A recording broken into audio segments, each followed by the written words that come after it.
이 남대서양에서 이 북대서양으로 이제 항해를 쭉 하다 보면 이 남반구와 북반구가 만나는 이 적도 지역에 무풍지대라는 곳이 있다고 합니다.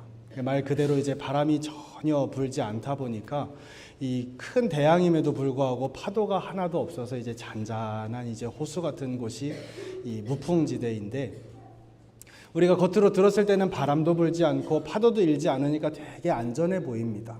그런데 그곳을 지나가는 이 항해사들은 너무 힘들다고 해요. 바람이 안 불어서가 아니라 이 너무 이제 습하고 뜨거운 태양볕이 그대로 이제 내리쬐니까 그곳을 지나갈 때마다 너무 힘들고 덥고 뿐만 아니라 이제 극도의 우울감을 이제 불어일으킨다라고 합니다. 영국의 소설가 패트릭 오브라이언이라는 사람이 쓴 황량한 섬이라는 책에 보면 이 무풍지대에 대한 이 약간 짤막한 글이 있는데 제가 읽어드리겠습니다. 매일같이 배 한 척이 한 자리만을 무기력하게 돌고 있었다. 배의 노는 병든 손처럼 힘없이 늘어지고 때론 전혀 움직임도 없는 날이 강렬하게 내리쬐는 태양 아래에서 악순환처럼 반복되었다. 이게 무풍지대에서 일어나고 있는 현상들이라는 거죠. 뭐냐면 무기력함, 늘어짐, 전혀 움직임이 없는 날들, 그리고 악순환의 반복. 뭘 해보고자 하는 의욕이 전혀 생기지를 않고 아무런 기대도 소망도 없게 되는 그러한 상태, 그리고 갈수록 더 지치기만 하고 더 힘들어지기만 하는 그 상태를 우리는 인생의 무풍지대다라고 이야기를 할 수 있을 것 같습니다. 오늘 우리는 본문에서 이 무풍지대에 갇혀있는 한 병자를 보게 됩니다. 예루살렘 성에 이 양문이 있는데, 양문은 이 문이 두 개가 있어서 양문이 아니라 제사를 드릴 때 드리는 제물이 들어가는 문이다 해서 양문입니다. 그래서 영어 성경에도 보면 이제 sheep gate라고 되어 있는데 제물, 양이 지나가는 문이라고 해서 양문입니다. 근데 이 양문 옆에는 이 베데스다라는 못이 있는데, 그 베데스다의 뜻이 뭐냐면 은혜의 집입니다. 그리고 그 주변으로는 행각 5이 있는데, 이 행각은 우리가 쉽게 얘기하자면 이제 좀 고급스럽고 넓은 이 오두막 정도로 이해를 하시면 될 것 같습니다. 이 성경학자들이 하는 얘기를 들어보면 이 행각이 한 100명에서 한 150명 정도 이제 함께 앉을 수 있는 넓은 그런 이제 행각이라고 이야기를 하는데, 사진을 한번 띄워주시겠습니까? 우리가 베데스다 못이라고 하면 되게 큰 못이 있고 호수 같아서 거기에 막 뛰어 들어갈 수 있을 것 같지만, 실제로 베데스다 못은 저 작은 구멍처럼 생긴 작은 연못이 이 베데스다 못입니다. 그러니까 이제 깊은 이제 땅 속에 이제 박혀 있죠. 그리고 그 이제 계단이 많이 있을 것이고, 저렇게 좀 위험한 지역에 행각이 5개. 그러니까 처음부터 5개는 아니었을 겁니다. 이 베데스다라고 하는 이 못에 소문이 하나 있었는데, 그 소문을 듣고 병자들이 한 사람, 2사람 모이다 보니까 10명, 100명, 300명, 뭐 하나당 뭐 한 100명, 150명이니까 5개가 한 700명 정도는 이제 몰려들게 된 거죠. 그래서 행각도 자연스럽게 늘어난 것입니다. 근데 그 소문이 뭐냐면 4절에 보니까 이렇게 기록되어 있습니다. 이는 천사가 가끔 못에 내려와 물을 움직이게 하는데, 움직인 후에 먼저 들어가는 자는 어떤 병에 걸렸든지 낫게 되밀어라. 아멘. 오늘 말씀에 보면 여러 가지 이제 질병에 걸린 사람들이 다 거기에 몰려 있는데, 한번 생각을 해보십시오. 이 베데스다라고 하는 저 우물같이 생긴 못에 물이 흔들리면, 움직이면 어떤 병에 걸렸든지, 뭐 암에 걸렸든지, 아니면 뭐 나센병에 그러니까 한센병에 걸렸든지, 아니면 뭐 파킨슨병에 걸렸든지, 어떤 이 불치병에 이제 걸렸든지 1등으로만 가면 다 낫는다는 겁니다. 그래서 이제 그 소문만 듣고서 이제 사람들이 바글바글 다 이제 몰려온 것이죠. 근데 4절에 보면 가끔이라는 단어가 있습니다. 가끔 못에 내려와 물을 움직이게 하는데, 이 가끔이라는 말은 누구도 이 못에 천사가 내려오는 것을 본 사람이 없다라는 겁니다. 그리고 천사가 내려와서 물을 움직이게 하는 것도, 그러니까 물이 움직이는 것도 본 사람이 없다라는 거예요. 그리고 그 물에 들어가서 제일 먼저 들어가서 병을 나은 사람도 본 사람이 아무도 없다라는 겁니다. 만약에 진짜 그 못에 들어가서 나은 사람이 있다라면 그 사람의 이름이 그 동네방네 다 소문이 났을 겁니다. 그리고 어떤 공식적인 이 데이터가 있었겠죠. 이 천사가 한 일주일에 한 번씩은 오더라. 혹은 뭐 한 달 혹은 1년에 한 번씩은 오더라. 아니 가끔 한 2년마다 한 번씩은 오더라. 이런 데이터가 있어야 되는데 그게 전혀 없다라는 것이죠. 결국 이 가끔이라는 단어는 이 연못에 대한, 이 베데스다 못에 대한 소문이 다 진실이 아니라는 것을 보여주는 내용입니다. 아무것도 증명되지 않았다라는 것이죠. 근데 거기에 그 700명 넘게 많은 이제 병자들이 몰려든 이유는 이 소문이 가짜인지 진짜인지 별로 중요하지가 않습니다. 이 병자들은 다 꽤나 오랜 이제 병자 생활을 해오면서 이 사람도 만나보고 저 의사도 만나보고 이 약도 먹어보고 저 약도 먹어보고 다 이제 있는 재산도 다 써가면서 온갖 노력을 해봤는데 안 되니까 마지막으로 바닥까지 내려와서 있는 곳이 저 베데스다 못이거든요. 그래서 누구든지 1등으로만 들어갈 수 있다면 낫는다라고 하는 이 소망이 그들에게 없으면 더 이상 살 이유가 없는 겁니다.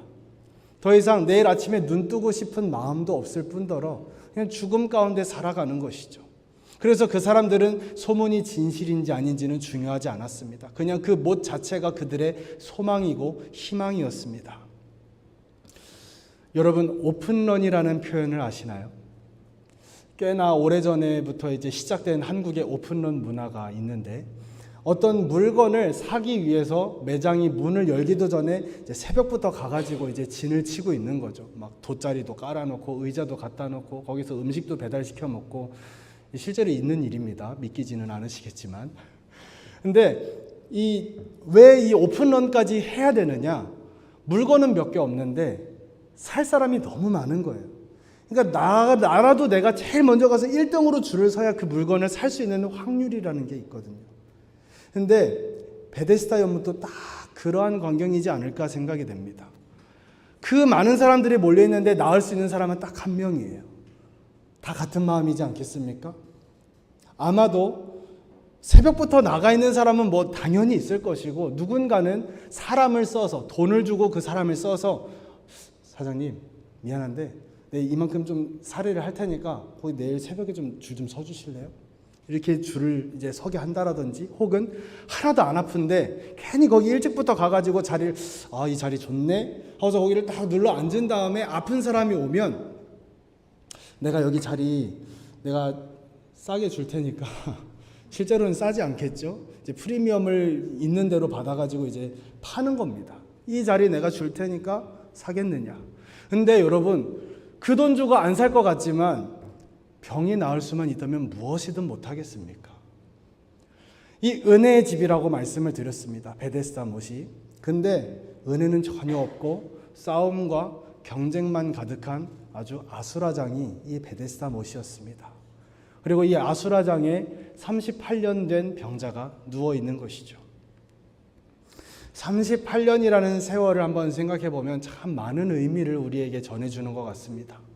만약에 이 사람이 30대에 병을 걸렸으면 지금 70 넘은 이제 어르신이 된 겁니다.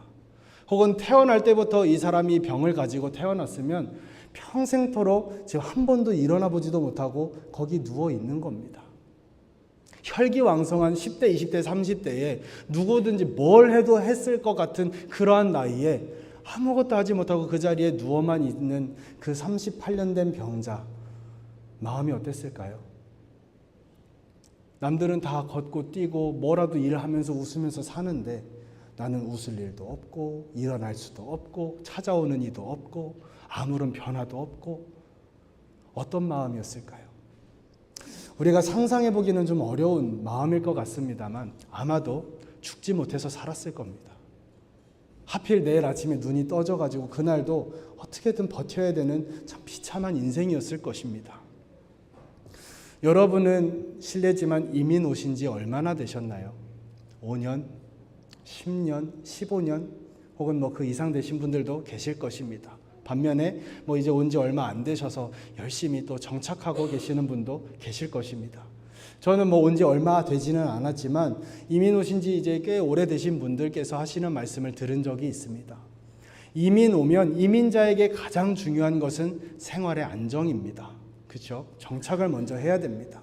근데 이 정착이라는 문제는 먹고 사는 문제와의 직결된 문제이기 때문에 이민자들의 특성은 뭐냐면 투잡이든 쓰리잡이든 몸이 부서져라 일을 해서 그 안정을 찾기 위해 정말 최선을 다합니다. 그리고 내 자녀가 남부럽지 않게 잘 배울 수 있도록 그것을 위해 또 최선을 다합니다. 그런데 그렇게 바쁘게 살 때, 그렇게 몸이 부서져라 일할 때에는 잘 못 느꼈던 감정이 어느샌가 세월이 흐르고 어느샌가 내가 좀 먹고 살만해지고 여가도 좀 누리게 되고 내 자녀들도 어느 정도 좀 커서 좀 자리를 잡게 되면 이러한 감정이 든다라고 해요. 아, 외롭네. 이제 뭐 먹고 살지? 남들은 다 잘 사는 것 같은데 왜 이렇게 나만 도태되는 것 같지? 아, 뭘 해도 재미가 없고 어딜 가도 뭐 즐겁지가 않네. 뭘 먹어도 맛이 없네. 도대체 뭐 좀 새로운 게 없을까? 뭐 별로 특별히 이게 가정에 문제가 있는 건 아닙니다. 육신에 아픔이 있는 것도 아니고 특별히 뭐 불안한 문제가 있는 건 아닌데 문득 그러한 공허함과 무기력함과 그 외로움이 갑자기 찾아올 때가 있다라는 거예요.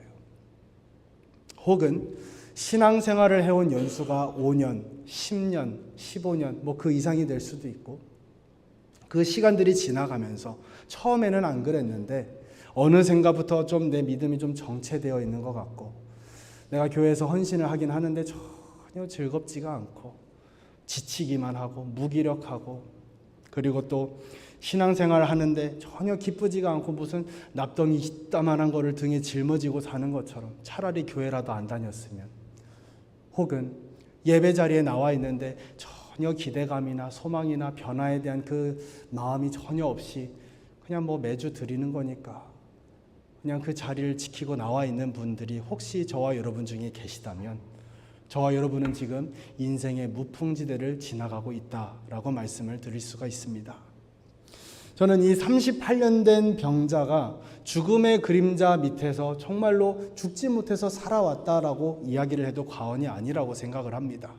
이렇게 무기력함과 외로움과 절망 가운데 있는 이 병자가 예수님께 했던 말이 인상 깊습니다. 7절 말씀에 주여 물이 움직일 때에 나를 못에 넣어주는 사람이 없어 내가 가는 동안에 다른 사람이 먼저 내려가나이다.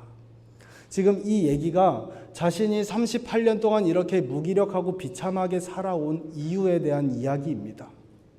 내가 지금 여기에 왔는데 누군가 나를 넣어주기만 했어도 내가 이렇게 비참하게 안 삽니다. 내가 이렇게 힘들고 외롭고 무기력한 거는 다 저 사람 때문입니다. 나를 좀 돌아봐 주기라도 하면 내가 여기서 벗어날 수 있는데 저 이기적인 저 인간들 때문에 먼저 가는 저 사람들 때문에 내가 이렇게 힘든 겁니다. 나는 문제가 없어요. 저 사람들이 문제입니다. 나를 가두고 있는 이 상황이 문제지 나는 문제가 없습니다. 긴 병에 효자 없다고 한 해, 두 해 정도는 가족들도 지켜줬겠죠. 정성을 들여서 간호를 해줬겠죠. 근데 10년이 지나가고 20년이 지나가고 누가 가족이라도 있었겠습니까? 그렇게 가족들도 다 떠나가고 내가 가진 재산도 다 날리고 뭐 해본 거 안 해본 거 없이 다 해봤는데 사람도 써보고 사기도 당해봤는데 그래도 안 돼서 내가 여기에 하루 이틀 기다려보고 일주일, 한 달, 1년, 10년을 기다려봐도 아무도 나를 돌아봐주지 않습니다. 이 정도 쓰고 이 정도 내가 속아보고 이 정도 내가 버텼으면 좀 나아야 되는데 안 낫는 이유는 저 사람들 때문입니다. 내 발목을 잡고 있는 이 상황 때문입니다. 그 얘기를 하는 겁니다. 우리도 혹시 그럴 때 있지 않나요? 내가 지금 내 인생이 이렇게 힘든 이유는 내가 괜히 캐나다로 이민 와서 그래. 내가 사람을 잘못 만나서 그래. 내가 그때 그 사람하고 손만 잡지 않았어도 내 인생이 달라졌을 텐데 내가 지금 누구 때문에 이 고생하는데 내가 어쩌면 교회를 다니면서도 이렇게 외로운 이유는 교회 가봤자 아무도 나를 돌아봐 주지 않는데 나는 문제가 없어. 다 저 사람들 문제야. 저 사람들 때문이야. 그렇게 무풍지대에 놓여있는 외로운 그 한 사람이 저와 여러분이지는 않습니까? 사실 우리는 다 외롭습니다. 이 교회당 안에도 많은 회중들이 앉아 계시고 옆에 한 분 이상씩은 다 앉아 있지 않습니까? 그리고 우리가 24시간 일주일 내내 열려있는 그 인터넷 그리고 SNS 덕분에 마음만 먹으면 누구하고도 얼굴 보면서 통화도 할 수 있고 전 세계 누구하고도 대화를 나눌 수 있습니다. 그럼에도 불구하고 우리는 외롭습니다. 그런 점에서 이 38년 된 병자는 오늘 우리를 대표해주는 한 사람이지 않을까 생각을 해보게 되는 것이죠. 그런 무풍지대에서 무기력하게 누워있는 이 병자를 예수님께서 주목하셨습니다. 그리고 그를 찾아오셨고 그에게 말씀을 하십니다. 그리고 오늘 그 주님께서는 저와 여러분에게로 시선을 돌리시고 우리를 주목하시면서 이렇게 말씀하십니다. 네가 낫고자 하느냐? 네가 낫고자 하느냐? 만약에 제가 그 질문을 받았다면 저는 아멘 주님, 제가 얼마나 예수님 기다렸는데요. 제가 낫기를 원합니다. 할렐루야! 이렇게 반응했을 것 같습니다. 그런데 이 병자가 하는 얘기가 뭐냐면 예, 아니오가 아닙니다. 38년이라는 그 세월이 많은 것을 이제 얘기해 준다라고 말씀을 드렸는데 그 세월 동안 얼마나 많이 속았겠습니까? 얼마나 많이 실망했겠습니까? 처음에 거기 자리 잡고 앉았을 때는 누가 오면 누가 나를 좀 돌아봐 주나 보다. 야, 이 사람이 내가 스스로 못 움직이니까 조금 한 발자국 앞으로 옮겨줄 건가 보다. 내가 여기서 아무것도 못 먹고 있으니까 피골이 상접하니까 이 사람이 빵이라도 한 조각 줄라나 보다. 기대는 했어요. 누군가 말 걸어주면 그게 그렇게 위로가 되고 그렇게 고마웠는데 결국에는 그 사람들이 도와주는 그 작은 도움들이 물론 큰 도움도 있었겠지만 결국에 근원적인 내 문제를 해결해 주지 못한다는 것을 38년 동안 속았습니다. 38년 동안 실망했어요. 누가 와도 반갑지가 않아요. 그냥 지나쳐줬으면 좋겠어요. 그냥 나를 불쌍하게 쳐다봐주는 그 눈빛도 싫어요.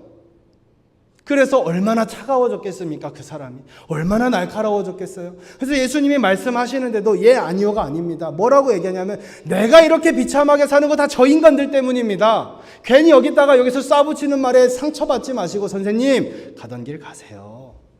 나 안 믿습니다. 아무도 나를 못 도와주는데요. 지금 그 얘기를 하는 거예요.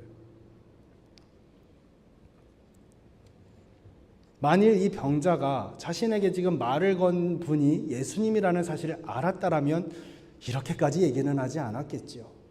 아마 아멘으로 대답했을 것입니다. 그러나 예수님인지를 몰랐기 때문에 이렇게 대답을 한 것이죠. 그럼 예수님은 누구실까요?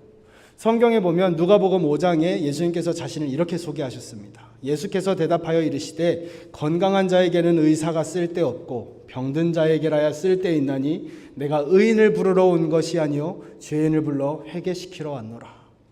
그러니까 주님께서 이 땅에 오신 이유가 뭐냐면 공부도 잘하고 똑똑하고 일머리 있고 엘리트들 정말 일 잘하게 생긴 사람들만 다 골라가지고 내가 앞으로 하나님의 왕국을 세워갈 건데 그거 나하고 좀 같이 하자. 그러려고 오신 것도 아니고 그런 사람들을 부르시지도 않으셨어요. 오히려 우리와 같이 병자, 어쩌면 의사가 환자를 찾아가듯이 그렇게 무기력하게 그 주저앉아 있는 너를 위해서 의사가 환자를 찾아가듯이 너를 불러주기 위해 왔다라는 겁니다. 그리고 예수님은 이 병자를 치료해 주셨어요. 성경에 보면 이 둘 사이에 어떤 대화가 더 오갔는지는 알 수 없지만 결국에는 치료해 주셨습니다. 그리고서 오늘 본문은 아니지만 14절에 보면 예수님께서 그를 다시 만나세요. 병을 고쳐주신 후에 이 38년 된 병자를 만나시는데 이렇게 말씀하십니다. 그 후에 예수께서 성전에서 그 사람을 만나 이르시되 보라 네가 나았으니 더 심한 것이 생기지 않게 다시는 죄를 범하지 말라. 더 심한 것이 생기지 않게 다시는 죄를 범하지 말라. 여러분 의사 같으면 이제 이렇게 이야기할 겁니다. 환자분 지금 병이 다 나으셨거든요. 이제 집에 가셔서 기름지고 맵고 짠 음식은 되도록 드시지 마시고 싱겁게 그리고 가볍게 드세요. 그리고 하루에 30분씩 운동을 꼬박꼬박 하셔야 그래야 건강 유지됩니다. 이렇게 얘기를 할 거예요. 근데 예수님 뭐라고 말씀하셨냐면 더 심한 것이 생기지 않게 다시는 죄를 범하지 말라. 다시는 죄를 범하지 말라. 그의 무기력함과 절망과 외로움의 근원이 이 사람은 뭐라고 주장했습니까? 다 저 사람 때문이다. 이 환경, 이 상황 때문이다 이랬는데 주님은 아니다. 네 죄 때문이다 라고 말씀하시는 거예요. 무슨 이게 우리가 감기만 걸려도 야 이게 내가 무슨 죄를 졌길래 하나님이 나 이렇게 심판하시나 이런 어떤 수학 공식 같은 문제가 아니라 우리가 세상을 살아가면서 느끼는 어떤 부정적인 감정, 외로움이라든지 두려움이라든지 절망이라든지 무기력함이라든지 어떤 질병들, 그 근원들을 다 따지고 들어가 보면 그 안에는 죄가 있다라는 것을 우리가 보게 된다라는 것이죠. 목사님, 주일 아침부터 교회 나왔는데 자꾸 죄인 하시니까 좀 기분이 별로 안 좋네요 라고 말씀을 하실 분도 혹시 계실지 모르겠습니다만, 여기 서 있는 저도 똑같은 죄인입니다. 제가 이제 결혼 생활을 시작한 지 얼마 안 됐을 때, 저희 아내도 있지만 그런 이야기를 나눈 적이 있습니다. 서로 호칭에 대해서 좀 조심할 거를 이야기해보자. 그래서 이제 남자들은 보통 이제 좀 야 이런 말 좀 많이 하지 않습니까? 근데 저희 아내가 이제 그 얘기를 하는 겁니다. 무슨 일이 있어도 나한테 야라고는 부르지 마세요. 내가 굉장히 존중받지 못하는 느낌이 듭니다. 이 얘기를 하는 거에서 오케이, 내가 무슨 일이 있어도 당신한테 야라고는 부르지 않을게, 약속을 했습니다. 근데 참 사람이 간사하고 희한한 게, 제가 아내하고 말다툼이 있거나 뭔가 좀 마음에 들지 않는 일이 일어나면 제가 실제로 입 밖에 내지는 않지만 마음속에 무슨 단어가 제일 먼저 떠오를까요? 웃으시는 거는 다 알고 계시다라는 거죠. 입 밖에 내지는 않지만 야! 너무너무 하고 싶은 거예요. 죄인이기 때문에 그렇습니다. 저도 자녀의 길을 걸어왔고 여전히 자녀이기도 하고, 여기 우리 자녀들도 있는데, 자녀들은 부모가 어떻게 하면 기분 나빠하는지 압니다. 부모도 어떻게 하면 자녀가 좀 힘들어하는지 다 알아요. 근데 기가 막히게 그거를 해요. 자녀들은 어디까지 부모님이 나를 좀 용납해주고 받아줄 건가, 어디서 폭발할 건가를 알아가지고 그 심지까지 딱 갑니다. 왜 그럴까요? 그게 다 우리 안에 있는 죄성이에요. 싫어할 거 알면서 해요. 상처받을 거 알면서 해요. 그게 다 우리 죄성입니다. 성경에 이렇게 말씀합니다. 로마서 3장에 기록된 바 의인은 하나도 없으며.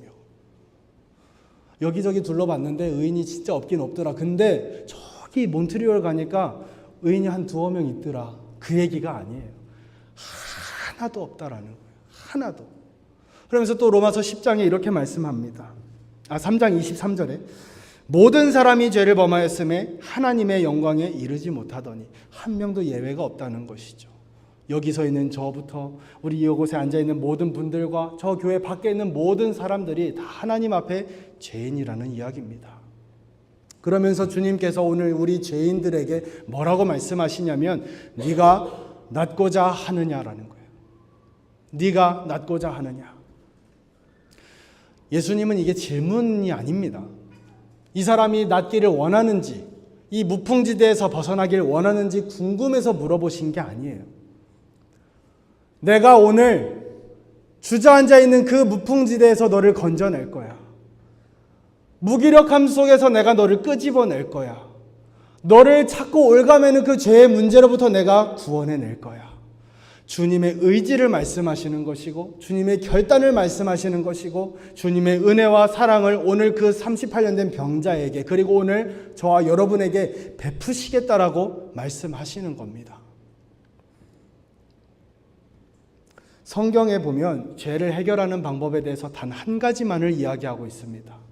그것이 이제 구약의 제사제도가 가르쳐주는 그 한 가지인데, 누가 됐든지 한 명은 죽어야 된다라는 거예요. 누군가는 목숨을 희생해야 그 죄의 문제가 해결이 된다라는 겁니다.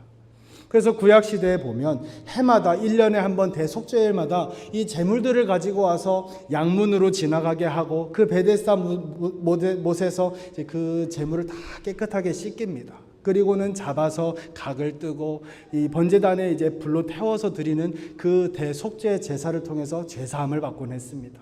근데 이 제사가 완전하지 않다 보니까 해마다 도대체 몇 마리의 양이, 몇 마리의 제물이 그 양문으로 지나가야 우리의 죄가 해결될 수 있을까요?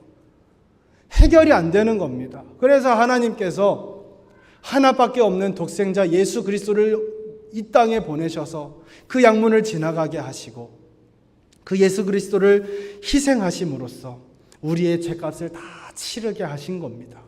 그게 바로 십자가입니다. 십자가에서 주님이 나를 대신해서 내가 그렇게 채찍질 맞아야 되고 내가 그렇게 침뱉음과 조롱을 당해야 되고 내가 그렇게 손과 발이 묶여서 다 못 박혀야 되는데 그거 주님이 대신 다 맞아주시고 다 받아주시고 다 못 박혀주셔서 흘리신 피와 그 은혜로 오늘 저와 여러분을 끄집어내시겠다라고 말씀하시는 거예요. 나무를 조각해서 배를 만드는 소년이 있었습니다. 이 소년이 이제 서툴다 보니까 얼마나 이제 어려웠겠어요. 그 나무를 조각칼로 조각하는 것 자체가 이제 쉬운 일은 아닙니다. 이제 땀도 나고 하니까 조각을 하다가 이제 미끄러져서 칼에 베이기도 하고 이제 피가 나기도 하고. 근데 이 소년은 힘든 줄 모르고 열심히 만들었어요. 그래서 어느 날 이제 드디어 이제 조각배를 이제 조각을 완성을 했습니다. 날이 좋은 날 강가에 갔더니 너무 좋은 거예요. 그래서 이제 이 배에다가 이 돛을 하나 끼워가지고 이제 물 위에 띄우는데 이 조각배가 뜨는 겁니다. 얼마나 기분이 좋았을까요? 그렇게 내가 피와 땀을 흘려가면서 만든 배인데 그 배가 물 위에 뜨는 걸 보면서 얼마나 행복했겠습니까? 근데 갑자기 그때 이제 바람이 이제 이렇게 부는데 그때 하필 물살이 싹 이제 가가지고 이 배가 떠내려간 거예요. 잃어버린 겁니다. 이 안타까움을 이제 감출 수가 없어가지고 아 아까워라 이러고 있는데 다음날 시장에 갔더니 그 배가 다 거기 있는 거예요. 이제 그 상인에게 가가지고 선생님 이거 배 제가 만들었거든요. 제가 좀 다시 가져갈게요. 얘기하니까 그 상인이 뭐라고 했냐면 어이 청년 나도 돈 주고 샀어. 돈 내고 가져가야지 공짜가 어딨어. 이러는 거예요. 이 소년은 물론 억울할 수도 있지만 전혀 아까워하지 않고 아 그래요? 얼마예요? 그래서 이제 돈을 이제 다 지불을 하고 다시 그 배를 사가지고 집에 옵니다. 원래 내가 만들었기 때문에 그 배 원래 내 거예요. 그런데 잃어버렸다가 내가 돈 주고 다시 사왔으니까 이제 진짜 그 배는 내 거예요. 하나님이 우리를 그렇게 대하십니다. 하나님이 우리를 창조하셨기 때문에 우리 다 원래 하나님 거예요.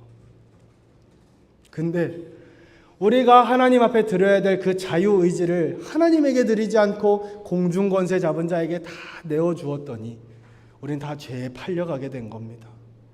그래서 죄에 팔려가서 이제 죽음을 향해 가는데 하나님이 그런 우리를 그냥 떠내려가는 우리를 그냥 가만히 보시지 않고 하나밖에 없는 예수 그리스도를 우리에게 보내주심으로써 그분을 죄값으로 다 치르심으로써 우리를 다시 사오신 거예요.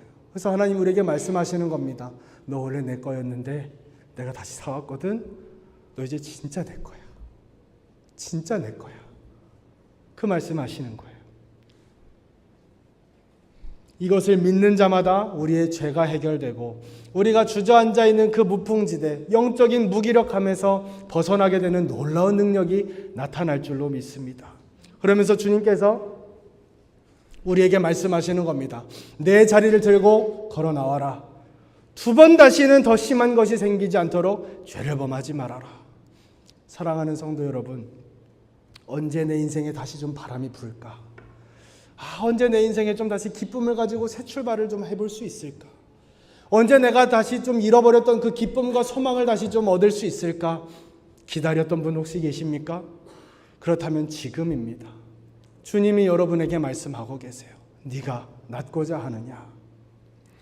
천지를 창조하실 때 빛이 있으라 말씀하셨더니 빛이 창조되었던 그 말씀의 능력으로 바다 위를 주님께서 배를 타고 가실 때 바다에 풍랑이 일 때 잠잠하라 한마디에 즉시로 그 바다가 고요해졌던 그 말씀의 능력으로 나사로가 이미 죽은 지 나흘이나 돼서 시체 썩은 내가 그 굴 속에서 진동을 하는데도 나사로야 네가 걸어 나와라 말씀하셨을 때 그가 살아서 나왔던 그 말씀의 능력으로 오늘 저와 여러분에게 동일하게 말씀하시는 겁니다.